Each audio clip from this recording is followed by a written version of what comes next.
Olá, estamos começando o programa Reavivados por Sua Palavra. Mais um dia, mais um capítulo da Bíblia para completar os 1189 e começarmos tudo de novo, porque a gente nunca para de estudar a Bíblia, não é verdade? Que Deus possa abençoar você, seus ideais neste dia, que você possa ter Jesus como seu companheiro. Você acorda, arruma a cama, estuda a palavra e sai com Jesus no coração. Sai para ser Jesus para as pessoas. Nós estamos aqui numa maratona diária e já vamos para o capítulo 6 de Marcos. Foi muito rápido, né? Estamos caminhando cada dia e a gente não percebe, de repente passamos toda a Bíblia, de Gênesis ao Apocalipse.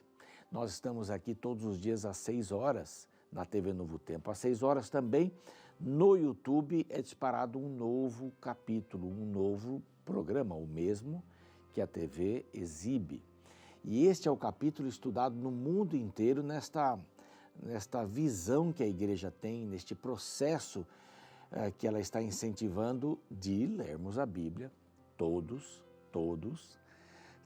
os que for gostarem da palavra de Deus, todos que tiverem no coração esse desejo, e é o desejo que Deus coloca para a gente estar sempre ligado a Ele. Então nós estamos vibrando com o número de pessoas que nos acompanham, pessoas que estão inscritas em nosso canal no YouTube, que é Reavivados por Sua Palavra NT, esse é o nosso canal. Estamos também no Deezer, no Spotify, desde Gênesis 1 até o capítulo de hoje, e também no NT Play. Há outros conteúdos lá, além dos da TV. Queremos agradecer aos Anjos da Esperança, que têm nos apoiado com suas doações, e a gente tem a grata alegria de poder fazer chegar esse programa até você, fazer chegar outros programas no rádio, na TV, nas mídias sociais e também nos cursos bíblicos. Quer se tornar um Anjo da Esperança? Aqui, olha, um número telefônico para o WhatsApp, você manda sua mensagem ali. Também temos uma novidade, já anunciei ontem, não é? Nós temos uma assistente virtual, que é a Esperança, é inteligência artificial. Você pode fazer qualquer pergunta bíblica, qualquer tema, inclusive, que passemos aqui, sobre finanças, sobre família, e eu quero incentivar você a buscar alguma coisa nessa área de família. Você está com algum problema, alguma necessidade, quer alguma ideia, filhos, relacionamento marital, faça a pergunta.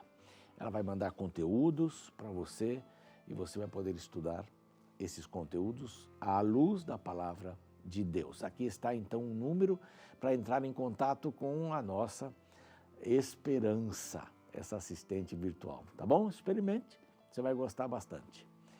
Nós também temos um presente a Novo Tempo, que é essa revista, falando em família, olha aqui, Entre Família.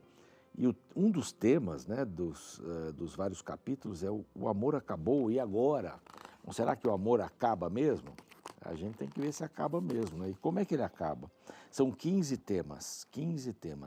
Uma família com propósito, álbum de família, homem de barro, mulher de osso. Que história é essa aqui? Bom, você vai descobrir um outro WhatsApp, é só colocar Entre Família pelo WhatsApp, escrever pelo WhatsApp. Você vai ser contatado e vai receber a revista. Nós vamos para o intervalo e na volta o capítulo 6 do Evangelho segundo Marcos. Não saia daí, a gente já volta.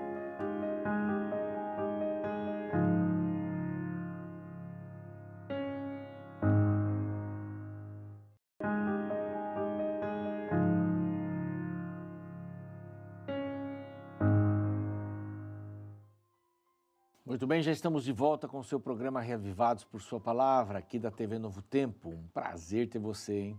Sempre eu repito isso, é um prazer. Esse programa é feito com muito carinho para você poder estudar um capítulo da Bíblia a cada dia. Olha, é uma maratona grande, mas é como a respiração. A gente tem que respirar o tempo inteiro para viver, não é? É como o alimento, a água. A gente precisa do pão da vida, a gente precisa deste fôlego da vida maravilhoso para podermos escolher os caminhos corretos na direção do reino de Deus. No capítulo 6 agora de de Marcos, nós encontramos alguns aspectos que chocam com Jesus. Bom, ele veio para os seus e os seus não receberam. Você conhece bem essa frase, esse verso bíblico, né? A sua mensagem, que era a verdade, ela não caía, como ele mesmo menciona, e mencionou aqui nos vários terrenos onde a mensagem foi lançada. Já vimos isso em Mateus. Ele menciona que em alguns terrenos a palavra nem ficava e nem fincava a semente, né? No caminho, por exemplo, ela não penetrava. Vinha o diabo e levava. O diabo sufocava aquele que era plantar, a semente que era plantada num tipo de um espinheiro, não é? Na pedra, só na terra boa. Então a gente tem que afofar a terra, tem que tirar a pedra, tem que tirar o espinho, tem que afofar o caminho para a semente penetrar. Mas existe muito antagonismo em toda a experiência de Jesus e hoje também. Muito antagonismo, muita descrença, muita incredulidade. Aqui nós vamos ver alguns momentos. Ele, diante dos seus conhecidos na sua terra, houve muita incredulidade, seus parentes, inclusive, não é? Diante dos seus inimigos também, aí sim, muita incredulidade, os fariseus, aí Herodes, vai falar um pouquinho sobre Herodes aqui. Diante dos seus discípulos também. Aqui vai falar sobre a multiplicação dos pães e peixes, né? A primeira multiplicação para judeus, a segunda é para gentios. Mas como é que vamos alimentar esse povo? Não sei. Não dá para alimentar, não tem dinheiro suficiente para alimentar 5.000 homens.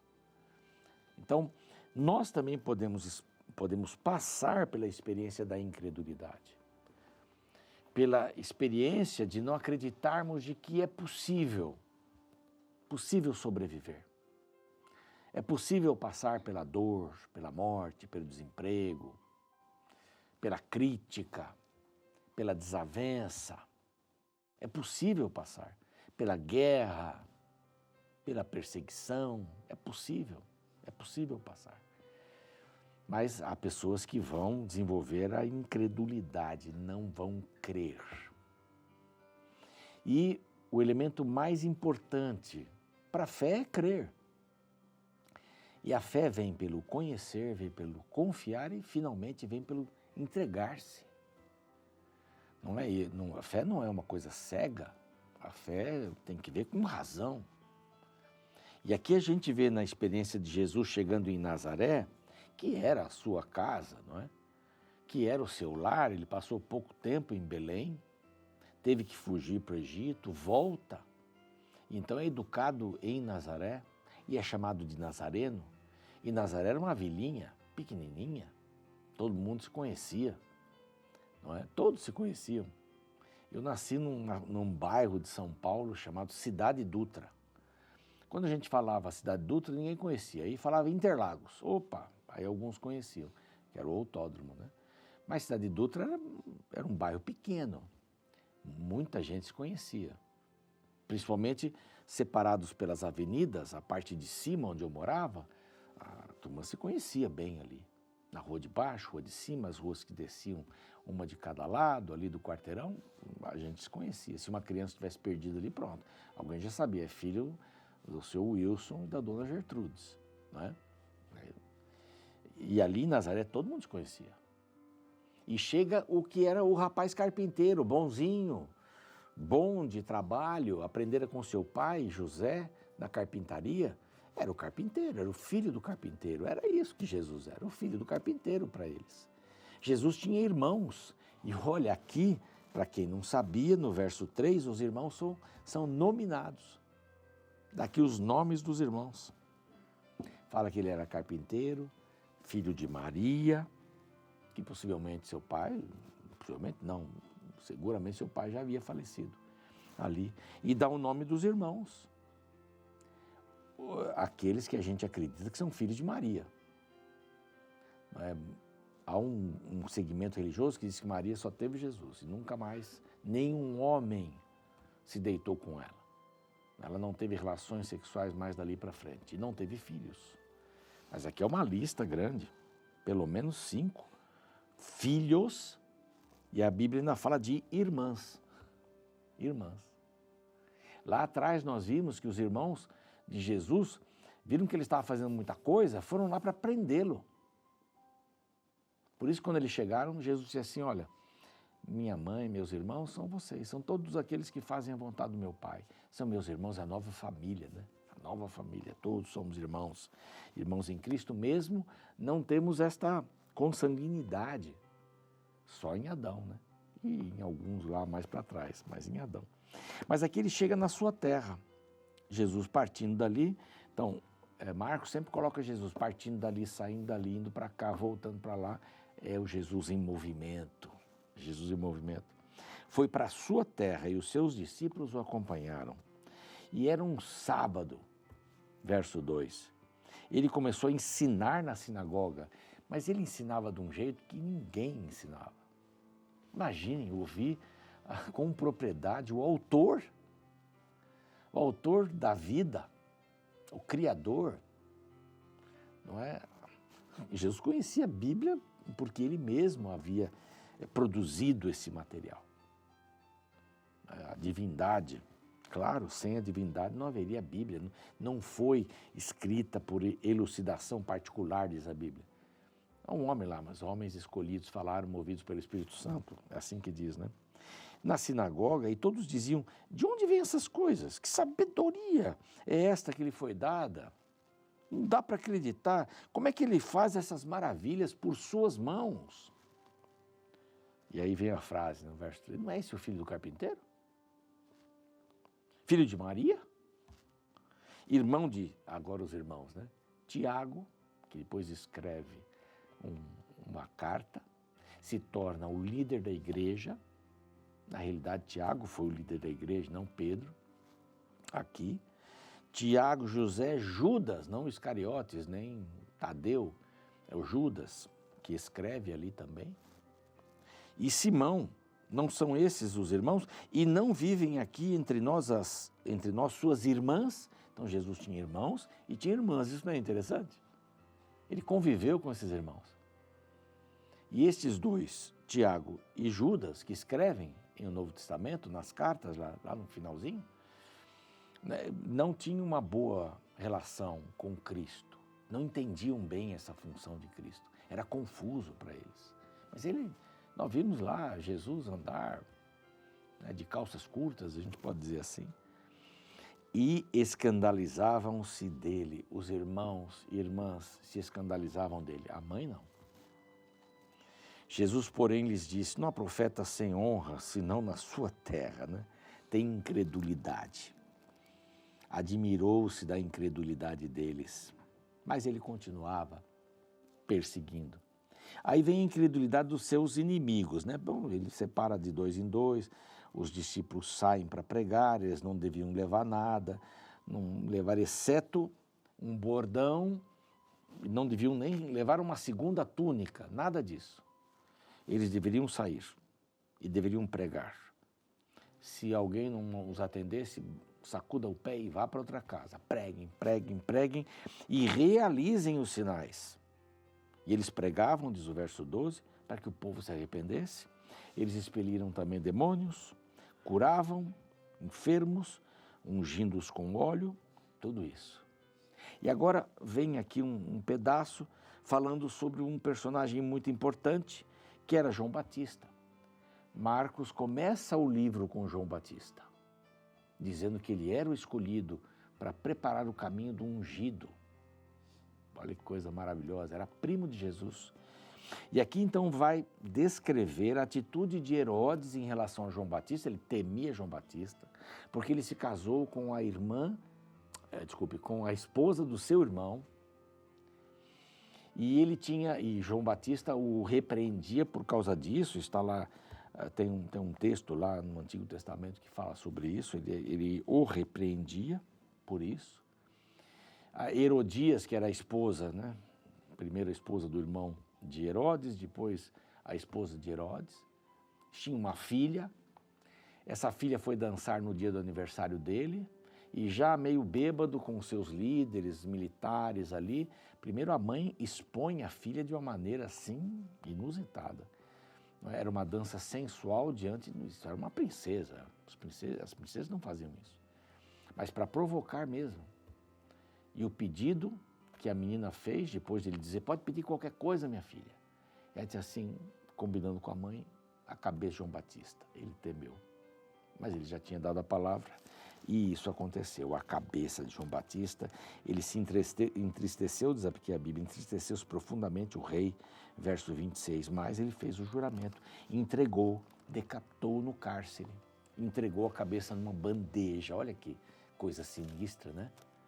Mas eles tinham silenciado a boca de João Batista, mas a palavra continuou sendo pregada. A palavra continuou sendo pregada. Assim são os mártires, são silenciados, mas o seu sangue é semente. Olha, isso é fantástico, esse pensamento, né? Aí então os discípulos o pegaram e o depositaram no túmulo. Bom, voltam os apóstolos dessa incrível jornada, não é? E eles contam tudo, eu fico imaginando, eles ficam contando, olha, eu fiz isso, aconteceu aquilo em tal lugar e tal, etc. Então Jesus os levou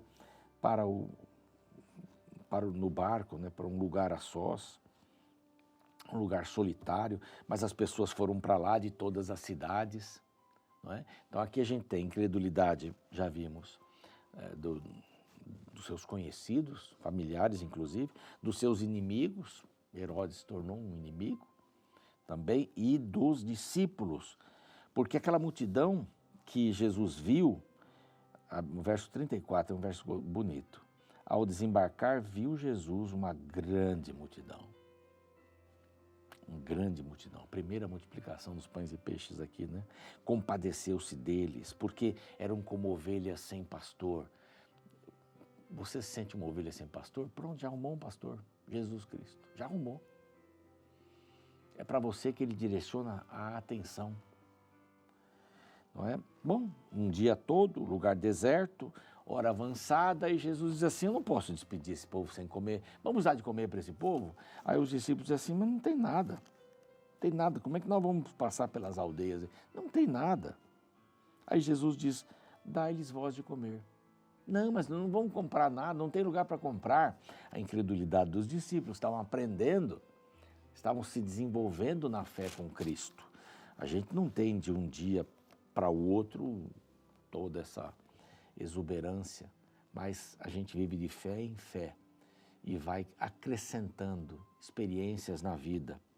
Bom, Jesus multiplica os pães, os peixes, divide em grupos de 100, 50, e os discípulos vinham, pegavam nas mãos de Cristo, levavam para lá. Quando todos estavam satisfeitos, eles voltavam, pegavam mais e levavam. Assim devem ser os cristãos missionários, que vão buscar pães nas mãos de Cristo. O pão da vida está na mão de Cristo. O pão da vida está nas mãos de Cristo. Nós somos mensageiros, a gente tem que buscar de Cristo. Por isso estudar a Bíblia todos os dias é importante. Eu sempre digo aqui, né? Acordar, arrumar a cama, estudar a palavra e sair para ser Jesus para as pessoas. Como é que eu vou sair para ser Jesus para as pessoas? Com o pão que eu não comi. É bem complicado e bem difícil. Recolheram 12 cestos, estavam cansados, corre para cá, corre para lá, leva pão, mais para lá, junta o pão, 12 cestos. Aí Jesus os ajunta e diz assim, faz o seguinte, passem para o outro lado lá. Eu vou despedindo a multidão, embarquem e vão eu já vou lá. Ninguém perguntou para Jesus, como é que o senhor vai para o outro lado? Ninguém perguntou isso para Jesus. Como é que o senhor vai para o outro lado? Eles simplesmente foram, estavam cansados, mas no meio da viagem, o mar ficou bastante revolto. Na quarta vigília da noite, eles não estavam andando mais. E Jesus vem andando. Aqui tem um texto interessante, o 48 diz assim, e vendo-os em dificuldade a remar, porque o vento era contrário, por volta da quarta vigília da noite, a última parte da escuridão, parece que é a mais escura, da noite, veio ter com eles andando sobre o mar e queria tomar-lhes a dianteira. Eles, porém, vendo-o andar sobre o mar, pensaram tratar-se de um fantasma e gritaram. Interessante que a Bíblia tem um monte de textos dizendo que não tem fantasmas. Não existe fantasmas. O fantasma é a própria imagem do demônio. Não tem ninguém que acorda do sono da morte. E alguns zombam quando a gente fala isso, está dormindo, né? Não, o fôlego da vida vai, fica o corpo, pó da terra. Quando Jesus voltar, o fôlego da vida vem, ele junta o pó da terra e pronto. É isso que acontece na morte. Mas quando a gente está em crise, a gente vê coisas que não existem, né? A crise faz a gente ver coisas que não existem. Isso aí é uma coisa para a gente pensar. Então, aqui acontece uma coisa que eu mencionei ontem. Ele vai lá, diz, sou eu, e não conta que Pedro andou no mar, caiu e tal, não conta esse pedaço aqui. Conta, o vento cessou quando ele disse e entrou no barco. E aqui, para terminar, é aquele trecho que eu disse, Jesus agora vai para Genezaré. Vai para a cidade onde ele tirou uma porção de demônios, vimos ontem. Uma porção de demônios do rapaz que estava lá no cemitério. Esse rapaz começou a pregar o evangelho, pregou o evangelho, pregou o evangelho. Quando Jesus saiu do barco, porque ele entrou agora pelo porto, quando Jesus saiu do barco, logo o povo reconheceu Jesus. Como reconheceu Jesus? Pelo ex-endemoniado que contou a sua história. Sua história era longa? Não. Eu era assim, assim, Jesus veio e me transformou. Olha que coisa linda. Olha que coisa espetacular. Jesus tirou tudo que era de ruim na minha vida. A gente precisa contar mais o nosso testemunho, não é verdade? E Jesus, ele curou muita gente, foi muito bonito, tudo. Depende da gente crer ou não crer na palavra do Senhor. Depende da gente aceitar ou não aceitar, através da fé. E eu quero convidar você para orar agora, pedindo fé, para não duvidarmos da palavra de Deus. Pai querido, pedimos fé. Nós queremos conhecer-te cada vez mais profundamente, queremos confiar cada vez mais em Ti e entregar a nossa vida totalmente ao Senhor.